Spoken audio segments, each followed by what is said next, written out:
kan kaga hadlaynaa dad dhalinyaro ah iyo waxgarad kana tirsan beesha dhulbahante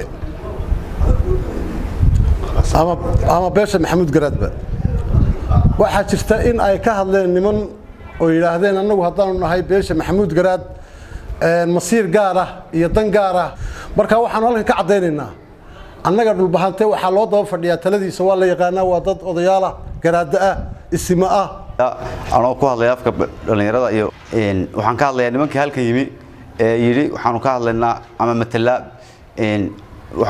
afka Maxamuud Garaad waxaan leeyahay dhulbahante waa qaran waa qabiil ballaaran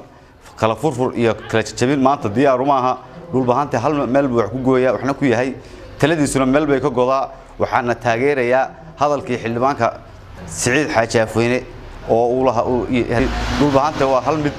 kaasaan taageersanahay annagoo ah dad dhalinyaro ah ama hadeer laba oran karo dhalinyaro ma nihiin waa odayaal bay yihiin deegaankana kamid ah waxa dhacday in habeenna dhaweydaan meediyaha warar aan suluugnaanu ka aragnay wararkaasna kuwa qanciyay ma ahayn sida daraadeed waxaanu leenahay annagu la fikir ma nihiin dadka dhulbahantana in la kala gurguro ama la kala qoysqoyseeyo wax macna u goynaya ma jiro cadawguna uu ka faa'iideysanayaa oo uu ka helaya marka waxay ku wacan tahay in dhulbahanta unitnimada buu wax ku jiraya unitnimada loo daayo siyaasadda iyo nidaamkeeda cid maraysaana ay meeshay leedahay marto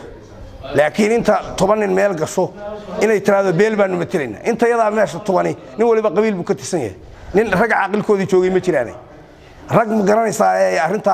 shaqo ku lahaana ma jiraan haddana magacii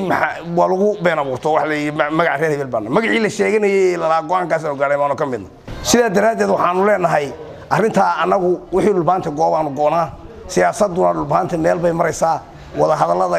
iyo heshiisyada iyo negotiationka Soomaaliland iyo Khaatumo ku wada jira waa soo dhaweynayna wixii ka soo baxana in la nasiibsado waan